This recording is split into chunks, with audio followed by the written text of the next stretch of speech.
इस चैप्टर में जो हमारा लास्ट टॉपिक है वो है एलिमेंट्स ऑफ कंसेंसस सिंस 2004। और मैं आपको बता दूं this topic is a very important topic because इस चैप्टर में से जो क्वेश्चंस आते हैं वो बेसिकली दो ही टॉपिक्स पे आते हैं। एक है सबसे पहला टॉपिक जो हमने पढ़ा था the political developments of the 1980s, उस टॉपिक पे क्वेश्चंस आते हैं। और एक आता है इस पे elements of consensus since 2004। these are the things, these are the two topics that we should be studying very nicely and well बाकी की चीजें भी important है but these should take up most of the attention. Anyway, तो इसके बारे में हम डिस्कस करते हैं elements of consensus since 2004। Consensus मतलब बेसिकली होता है अग्रीमेंट, राइट? सो बेसिकली हम बात करेंगे कि पॉलिटिक्स में ऐसी कौन कौन सी इश्यूज थी जिनके ऊपर अग्रीमेंट था सारे पॉलिटिकल पार्टीज का। मतलब सारे पार्टीज मानते थे कि हाँ ये चीज जो है ये कॉमन पॉलिसी, ये सब इसको सही मानती थी।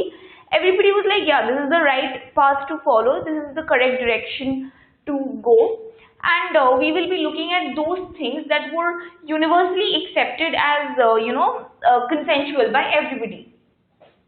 So the first thing is agreement on new economic policies. NEP जो मैंने यहाँ पे लिखा है, the full form is new economic policies. This we studied earlier. ये राजीव गांधी ने इनिशिएट किया था, उनका जब गवर्नमेंट था, वो जब प्राइम मिनिस्टर थे, तो this was by it was initiated in 1991 by our former Prime Minister Rajiv Gandhi. तो इसके बारे में भी हमने पहले बात की थी। जो न्यू इकोनॉमिक पॉलिसीज थी जो राजीव गांधी इनिशिएट करना चाहते थे, उस वक्त उसमें बहुत ज्यादा ओपोजिशन हुआ था। People were against these policies, people were against the liberalisation of the economy. But उसके बाद सारी गवर्नमेंट्स ने एक एक करके जो भी पॉलिटिकल पार्टी पावर में आई थी, जो हमने देखा था कि कोalition एरा चल रहा था हमारे देश में, और उसमें जो है बहुत सारे पार्टीज सेंट्रल लेवल में गवर्नेंस एंजॉय करते थे। बहुत सारी पार्टीज को मिला के जो है कोalition गवर्नमेंट बनता था, किसी एक पार्टी के पास मेजोरिटी नहीं होता था। तो वो जो सारी पार्टीज थी, मेजॉरिटी ऑफ देम अग्रीड कि हाँ नेप जो है वो हमारी कंट्री के लिए सही है और इसको इनिशिएट करना चाहिए so that our country is able to progress. तो राजीव गांधी के टाइम पे लोगों ने इस चीज को अपोज किया भी था। तो उसके बाद जो पार्टीज पावर में आई या जो पार्टीज उस वक्त भी पावर में थी, एवरीबडी अग्रीड कि हाँ this is the correct path to take. There was a general consensus about the new economic policies that our Prime Minister Rajiv Gandhi was trying to initiate. So this direction has been followed by the Indian government and the Indian economy ever since. So this is the first element of consensus that we have, the agreement on new economic policies. The second thing is acceptance of the political and social claims of the backward caste. अब हमने इसके बारे में भी पढ़ा था, जो मंडल commission थी जिसने ओबीसी कैटेगरी को रिजर्वेशन चाहिए नहीं चाहिए इसके ऊपर सर्वे किया था, और फिर मंडल कमीशन ने एक रिपोर्ट भी दिया था। एंड जो पूरे देश भर में बैकवर्ड क्लासेस के और माइनॉरिटी क्लासेस के जो लोग थे, जो रिजर्वेशंस मांग रहे थे, जो चाहते थे कि उनके क्लेम्स को, उनके डिमांड्स को सुनी जाए, उस चीज के ऊपर अब एक अग्रीमेंट सा बन गया था कि हाँ ये लोग सही कह रहे हैं, ये लोग एक्चुअली में माइनॉरिटी में है, इनका सोशल और इकोनॉमिक कंडीशन जो है वो बहुत ही खराब है, और there needs to be some sort of safeguards that can protect these classes of people and that can uplift their conditions. तो ये सारी पॉलिटिकल पार्टीज ही मानती थी उस वक्त भी और आज भी मानती है। इवन दो रिजर्वेशन का जो इशू है वो आज के टाइम पे एक बहुत ही कंट्रोवर्शियल इशू है, and more often than not it's used as vote bank politics. But उस टाइम पे people actually needed the reservations and people still need the reservations. ऐसा नहीं है कि reservations की जरूरत खत्म हो गई है, but उस टाइम पे people were just beginning to grasp the idea of reservations. तो political parties started coming to a general agreement कि हाँ, these are the classes of people that we need to be looking at separately and they need some sort of help. उन्हें किसी तरह का government से help चाहिए, किसी तरह का प्रोटेक्शन चाहिए कि उनकी डिमांड्स को सुनी जाए और उनका कंडीशन जो है उसको थोड़ा अपलिफ्ट किया जाए। उनका जो जिस पॉवर्टी में वो जीते थे, जो उनकी सोशल क्या कहते हैं पोजीशन थी, जो उनको मतलब the classes which actually needed reservations, those were the lower strata of the society. You don't look at general category people claiming for reservations, right? Because they are in majority numbers and they have enough upliftment and enough progress in their life. But जो lower strata है society की, जो lower classes है, जो गरीब sector के लोग हैं, उन्हें ऐसी रेजर्वेशंस चाहिए होती थी गवर्नमेंट इंस्टीट्यूशंस में, और जो है लाइक एजुकेशनल इंस्टीट्यूशन या कहे जॉब्स में ऐसे लोगों को रेजर्वेशंस चाहिए होती थी ताकि इनकी कंडीशन को और बेटर बनाई जा सके। So this acceptance of the political and social claims of the backward caste is basically related to reservations. And उस वक्त पॉलिटिकल पार्टीज ने और पॉलिटिकल लीडर्स ने ये एक अग्रीमेंट सा बनाया, like they realise the fact कि हाँ, इनकी बातें भी सुननी चाहिए, इनको अलग से we should consider their demands, और ये जो कह रहे हैं वो सही है, इनको अलग से कोई गवर्नमेंट को कोई स्पेशल पॉलिसी बनानी पड़ेगी, कोई स्पेशल तरह का प्रोटेक्शन देना पड़ेगा इन लोगों को। So that is what the acceptance of political and social claims of the backward castes is all about. Let's look at the third one, the acceptance of the role of state level parties in governance of the country. Well, हमें पता है कि हमारे देश में जो है एक फेडरल स्ट्रक्चर है, right? So we know that our form of governance is all about the federal structure. और फेडरल स्ट्रक्चर में ये होता है, एक सेंट्रल लेवल गवर्नमेंट होता है, the one at the top, और बहुत सारे स्टेट गवर्नमेंट्स होते हैं। इनको भी अब हम फर्दर डिवाइड करें तो regional some sort of regional institution, जैसे हमारे पास म्यूनिसिपैलिटीज हो गई, म्यूनिसिपल कॉर्पोरेशंस हो गए। So it's like municipality, municipal corporations and जो पंचायत है हमारे पास in rural areas. So we can we can draw a federal structure like this. तो हमें पता है कि हमारे देश में ऐसा ही फेडरल स्ट्रक्चर है डेमोक्रेसी का, और उसमें जो है स्टेट गवर्नमेंट, एक एक स्टेट का जो गवर्नमेंट होता है वो भी उतना ही इम्पोर्टेंट है जितना हमारा सेंट्रल गवर्नमेंट है। मतलब ये फेडरल स्ट्रक्चर ऐसा नहीं है कि जो सेंट्रल गवर्नमेंट बोलेगी वही स्टेट गवर्नमेंट्स को करना पड़ेगा, ऐसा कुछ नहीं है। State government has its own issues जिसपे वो डील करेगी, सेंट्रल गवर्नमेंट के अपने इश्यूज है जो नेशनल कंसर्न्स है, जो मतलब पूरे देश भर में वो चीज इम्प्लीमेंट की जा सकती है, वैसे इश्यूज सेंट्रल गवर्नमेंट के हाथों में है। स्टेट गवर्नमेंट वो सारे इश्यूज या सब्जेक्ट्स के साथ डील करती है जो एक स्टेट के लिए पर्टिकुलरली इम्पोर्टेंट है, जो उसी स्टेट पे फोकस करके वैसे पॉलिसीज बनानी चाहिए या उन पॉलिसीज को इम्प्लीमेंट करना चाहिए। तो हमारे देश में जो है स्टेट गवर्नमेंट्स का रोल उतना ही इम्पोर्टेंट है डेमोक्रेसी में जितना सेंट्रल गवर्नमेंट का है। It shouldn't be like this कि सेंट्रल गवर्नमेंट ज्यादा अथॉरिटी एक्सरसाइज करने लगी और सारे स्टेट गवर्नमेंट्स को या सारे रीजनल गवर्नमेंट्स को जो है डोमिनेट करने लगी। तो that's what the third point talks about, acceptance of the role of state level parties in governance of the country.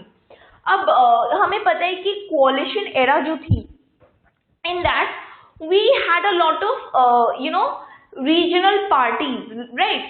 जैसे कि हमने देखा था जो DMK है, जो सदर्न स्टेट्स में काम करती है, basically Tamil Nadu, DMK and AIADMK, और जो हमने देखा था असोम गाना परिषद जो असम की पार्टी है, राइट? तो इन सारे पार्टीज को लेके जो है कोalition गवर्नमेंट बनाई जाती थी।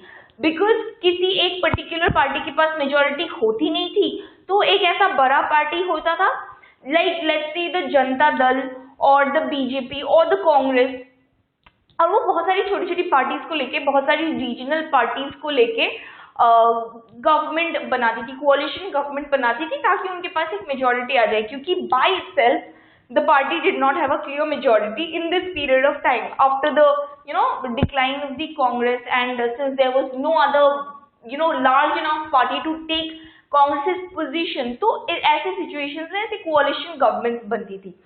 तो अब क्या होता था, सिंस वो रीजनल पार्टीज है और रीजनल पार्टीज का मोटिव यही रहता है कि हम अपने रीजनल एस्पिरेशंस को प्रोपागेट करें, हमारे रीजन में जो जो प्रॉब्लम हो रही है या हमारे रीजन के लोगों की जो डिमांड्स है, जो क्लेम्स है, we are taking those forward.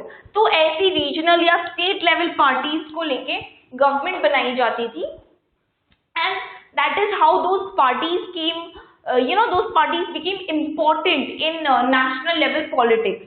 So that's the third point we have, acceptance of the role of state level parties in governance of the country. The fourth is emphasis on pragmatic considerations rather than ideological positions.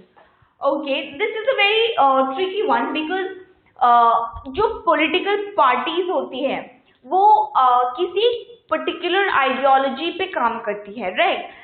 For example, let's talk about the BJP. We know that BJP का जो ideological position है वो Hindutva ideology को follow करती है, right? So it's pro-Hindu. It's not anti any other religion, but it's pro-Hindu. So एक ऐसी ideological notion होती है जिसको हर पार्टी follow करती है।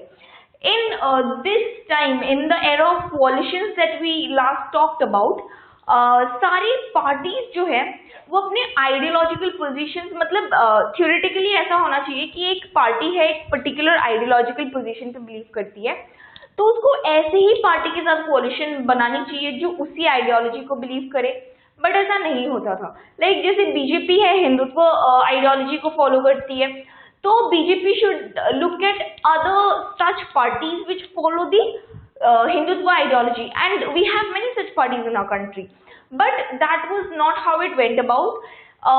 जो मतलब जो भी पार्टी रीजनल पार्टी ली जाती थी कोalition में, they did not have any ideological links. ऐसा नहीं था कि उन सबका एक कॉमन आइडियोलॉजी था, but they all wanted to be in governance. And the biggest party, the major party that we had, the central party, that needed a majority to form the government. तो वो छोटी छोटी parties को लेके they used to form a coalition sort of government, but उसमें कोई ideological क्या कहते हैं link नहीं होता था, सबका ideological notion जो है वो same नहीं होता था। तो ऐसा नहीं था कि उन सबका एक ही आइडियोलॉजी पे उनको काम करना है इसके बाद, yeah they will take a common direction, they will propagate a common ideology, ऐसा कुछ नहीं था। They were just power sharing arrangements, right? So power sharing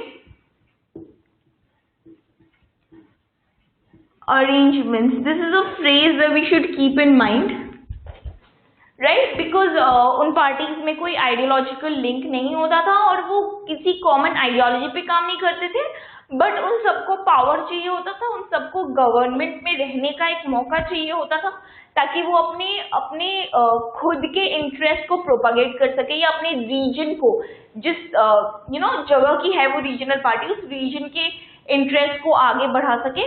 that was all that there was to this power sharing arrangements.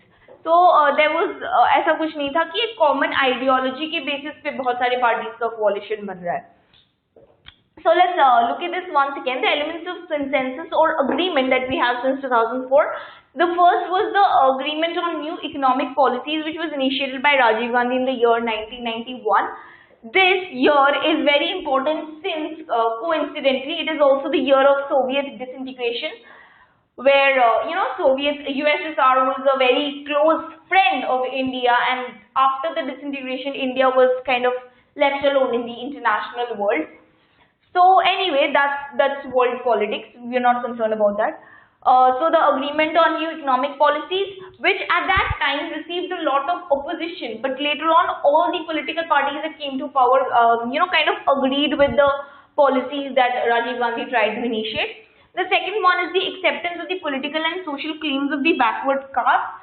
जो हमारे पास अभी OBC categories है या SC ST categories है, ये सब उस वक्त उन्होंने बहुत प्रोटेस्ट की थी, बहुत डिमांड्स की थी, बहुत सारे मूवमेंट्स किए थे, तभी जाके उनको आज के टाइम पे जो है रिजर्वेशंस मिली है। तो उनका थोड़ा सा अपलिफ्टमेंट हो सका है उनके कैटेगरीज का, but not much. It hasn't helped much even to this date.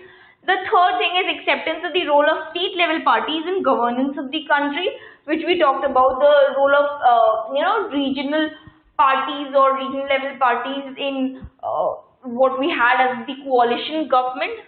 So here the coalition government kind of matters. And the fourth is emphasis on pragmatic considerations rather than ideological positions, which is related to the power sharing arrangements that parties tried to follow, and not because they were from a common ideological notion, but because they all wanted power and they all wanted to be a part of the government. That's all we have regarding this topic.